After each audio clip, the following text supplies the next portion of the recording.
bonjour et bienvenue encore une fois à ce segment des solutions pour la vie. Je suis Denis Morissette, pour vous qui ne me connaissez pas encore, et je vous aide à chaque semaine ou presque à régler les problèmes de la vie, à relever ses défis et mieux, bien sûr, réussir sa vie ou réussir votre vie. Dans cette capsule, je vais revenir et développer un sujet que j'ai déjà abordé dans le passé et que je me dois de reprendre. En fait, je tente de répondre aux questions suivantes. Comment savoir si une personne s'est réellement repentie de ses erreurs? Comment savoir si elle est vraiment sincère? Comment être certain qu'elle ne recommencera pas? C'est une bonne question, n'est-ce pas? Traditionnellement, toute cette question de repentance est associée davantage à la religion ou au milieu religieux. Si vous faites une recherche sur Internet du mot repentance, les premiers sites qui vont apparaître seront des sites religieux. Cependant, celle-ci n'est pas exclusivement un concept religieux, même si elle y est souvent associée. Dans un contexte plus large, la repentance peut être vue comme bien sûr un processus spirituel, mais aussi et surtout un processus psychologique, éthique, moral, mais aussi relationnel. Pourquoi? Parce qu'il implique la reconnaissance d'une faute, parfois envers quelqu'un, souvent envers quelqu'un, le regret sincère et l'engagement à changer son comportement. Mais j'y reviendrai. Dans le contexte chrétien, la repentance est un concept et un précepte fondamental. Elle fait partie du message de Jésus, de Jean-Baptiste qui l'a précédé et de tous les apôtres. L'expression portée du fruit digne de la repentance est répétée très souvent dans les évangiles. L'apôtre Paul a prêché la repentance tout au long de son ministère.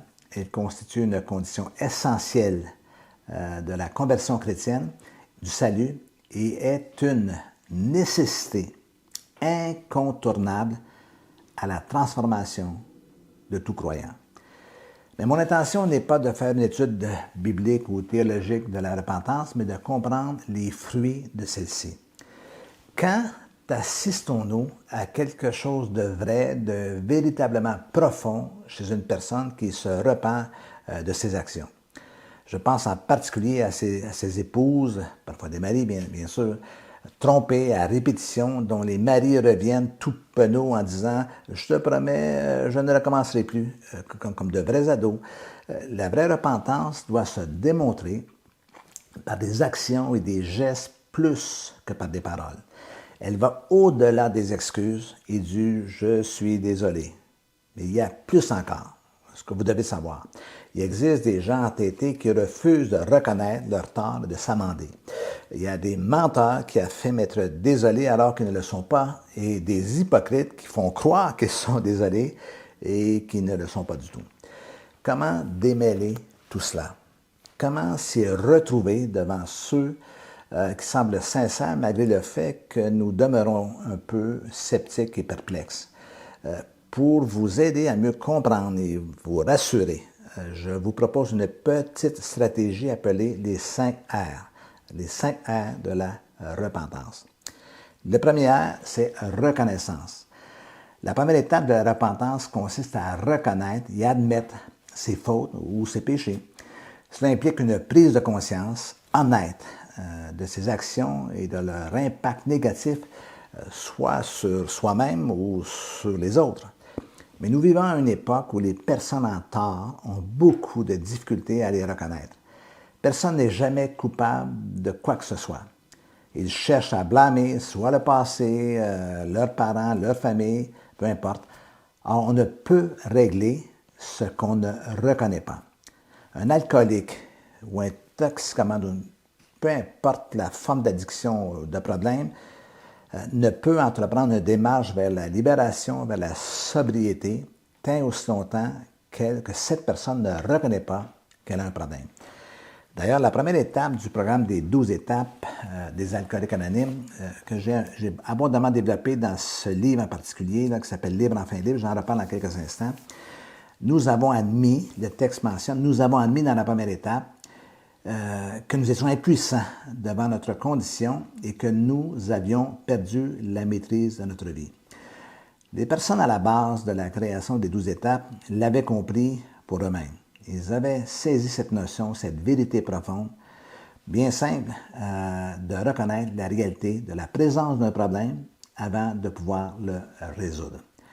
Si vous voulez en savoir encore davantage sur ce livre et sur les 12 étapes, allez visiter le site web www.libreenfinlibre.com. Je répète, libreenfinlibre.com en un seul mot. Mais vous savez, il y a ce petit mécanisme à l'intérieur de la nature humaine qui s'appelle le déni. C'est la négation de la réalité, c'est le déni, c'est un mécanisme. Celui-ci prend deux formes. Il y a premièrement le déni inconscient. C'est celui qui nous amène à ne pas voir, malgré la bonne foi. Il y a certaines personnes qui ne peuvent pas voir le mal qu'ils font, les gestes qu'ils posent. Ça, c'est le déni inconscient. Mais il y a aussi le déni conscient que j'appelle. Celui dont la personne ne veut pas voir la réalité de ce qu'elle a fait, des choses. Elle ne veut simplement pas voir, elle se bouche volontairement les yeux, les oreilles pour ne pas saisir ce qui prend place. Parfois, il nécessite beaucoup de souffrance, une certaine brisure avant que la barrière du déni, de ce mécanisme, se fracasse. Alors, dès le départ, posez-vous ce genre de questions. Est-ce que la personne reconnaît qu'elle a un problème? Est-ce que la personne reconnaît qu'elle crée des problèmes? Est-ce qu'elle reconnaît qu'elle blesse les gens? Est-ce que la personne reconnaît quelque part? Si la réponse à ces questions, à ce genre de questions est non, il n'y a rien à faire. Si la réponse est oui, vous pouvez passer à l'étape suivante. Et l'étape suivante est la suivante, c'est le second R, c'est pour responsabilité. C'est une chose de reconnaître les torts qui ont été causés, une autre d'assumer la responsabilité de ses actes. En quelques mots, la responsabilité est le fait pour toute personne d'admettre d'être responsable, d'être en cause, d'être responsable de ses propres actes et d'en assumer les conséquences. Cela inclut les décisions prises, les actions entreprises, les paroles dites, les gestes posés. Malheureusement, les personnes irresponsables ne se sentent jamais coupables de quoi que ce soit. Ils ont toujours une explication, une justification pour expliquer ou excuser ce qu'ils font ou ont fait et qui cause du tort. À vous qui avez été blessé par quelqu'un, ou par quelqu'un peut-être de proche, voici le genre de questions que vous devez vous poser. Est-ce que cette personne assume la gravité de ses gestes? Est-ce qu'elle prend conscience de ce qu'elle a fait ou au contraire excuse ses comportements? Si encore une fois, la réponse à ce type de question est non, vous vous exposez à ce que la personne recommence et vous serez de nouveau blessé. Par contre, si elle reconnaît, il y a de l'espoir pour des changements. Troisième R, les remords ou les regrets. Une fois que les fautes sont reconnues, il est important d'observer si la personne ressent un profond regret ou des remords pour ses actions. Ce sentiment de regret doit être authentique et non motivé par la peur de la punition ou par la peur des conséquences. Les remords, comme les regrets, sont un signe d'une conscience en bonne santé et malgré les gestes malheureux qui ont pu être posés. De se sentir mal quand on a mal fait ou lorsqu'on a fait du mal ou lorsqu'on a fait mal à quelqu'un est un indice que nous avons encore de l'empathie et de la compassion.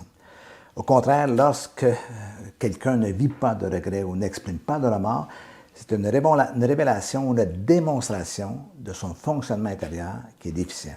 Et croyez-moi, dis-je, il y a de ces personnes qui sont incapables de remords. Alors voici le type de questions que vous devez vous poser. Est-ce que la personne est vraiment désolée, mais vraiment désolée et repentante? Est-ce qu'elle est attristée à cause de ce qu'elle a fait? Est-ce qu'elle éprouve des remords, des regrets, une certaine tristesse, ou n'avoue par le fait qu'elle s'est fait prendre, tout simplement? Si les réponses à ces questions ne vous paraissent pas sincères, cela témoigne d'une conscience malade et malsaine. Le risque de récidive demeure élevé. Quatrièmement, réparation. Souvent, les gens disent, les gens qui ont offensé, disent, c'est bon, j'ai reconnu, je t'ai demandé pardon, là, qu'est-ce que tu veux de plus? La réponse? Réparer. Réparer. J'ai cité il y a quelques minutes la première étape du programme des 12 étapes élaboré par les alcooliques anonymes. Permettez-moi de vous citer la 9e étape. La 9e étape ressemble à ceci. Nous avons réparé nos torts directement envers ces personnes dans la mesure du possible, sauf lorsqu'en ce faisant, nous risquions de leur nuire ou de nuire à d'autres. L'essence de cette étape est la réparation, et ce, dans la mesure du possible. Parfois, les dégâts causés sont impossibles à réparer. Tout est cassé, brisé et les morceaux sont dispersés. Cependant, l'intention, le désir de vouloir réparer l'irréparable constitue une preuve, une démonstration évidente du sérieux et de l'honnêteté de la personne. C'est la plus haute forme de respect de soi que d'admettre ses erreurs et de les réparer.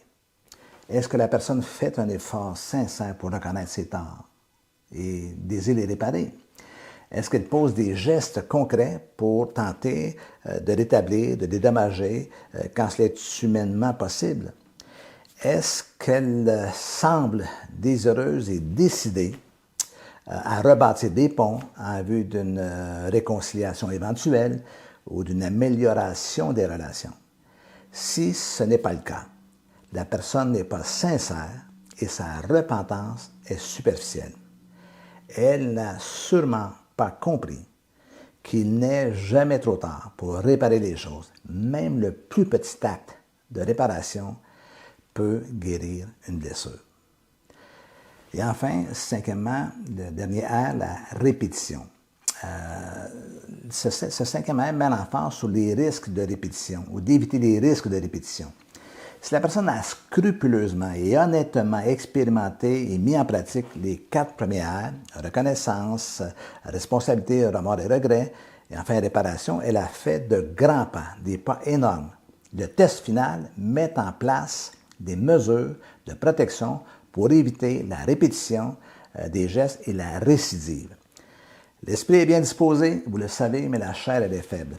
Encore une fois, voici le genre de questions que vous devez poser ou vous poser. Est-ce que la personne prend des mesures pour s'assurer de ne pas répéter les gestes qu'elle a posés? Est-ce qu'elle cherche de l'aide et désire sincèrement changer?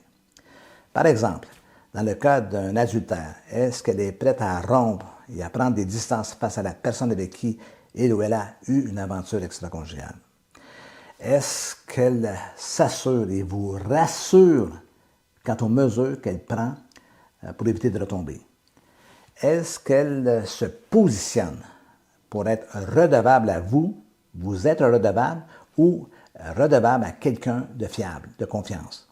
Est-ce qu'elle vous enjôle ou vous étourdit par une foule de paroles sans que cela se concrétise par des actions tangibles et visibles? Si la réaction de la personne qui vous a profondément blessé n'est que promesse et déclaration d'intention, mais sans geste concret, c'est que la personne ne réalise pas l'impact et l'effet de ce qu'elle vous a fait subir ou a fait subir à une autre personne ou à d'autres personnes. Seulement la manifestation sérieuse et bien assumée de ces 5 actions peut vous permettre de baisser votre garde et d'envisager de rebâtir la confiance. Dans le cas contraire, vous devez vous protéger et vraiment réfléchir aux décisions que vous devrez prendre pour ne pas revivre à nouveau ce qui vous est arrivé.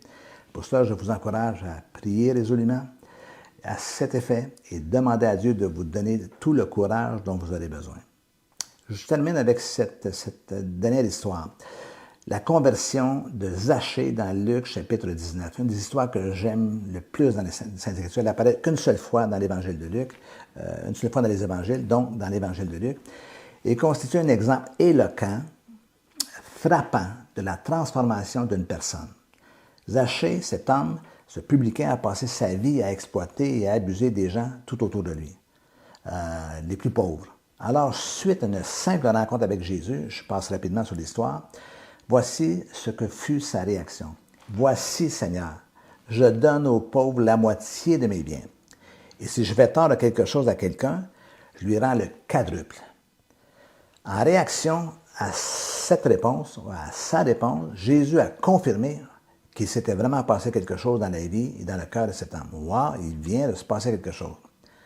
Jésus a dit, le salut est entré dans cette maison. Voici ce qui vient de se passer. La constatation que Jésus fait est bien affirmée, et cela à partir de la véritable repentance qui se démontre par quoi? Par la promptitude de Zachée à réparer les torts causés. Voilà une authentique conversion, voilà une véritable transformation. Si vous avez aimé cette capsule, n'hésitez pas à vous abonner si ce n'est déjà fait et surtout n'hésitez pas à partager à vos amis. Un petit pouce vers le haut ainsi qu'un commentaire pertinent sont toujours fort appréciés. Je les lis à chaque fois. Si vous avez des sujets que vous aimeriez voir abordés, non pas des sujets personnels, dans le sens que je ne peux pas faire de consultation personnelle, mais des sujets que vous aimeriez que je puisse développer dans le cadre de ces capsules, allez de ce pas sur mon site web www.denismorissette.com. Sous l'onglet « Contact », vous pouvez m'écrire un mot. Quant à moi, je vous souhaite une très bonne semaine et je vous dis à la prochaine.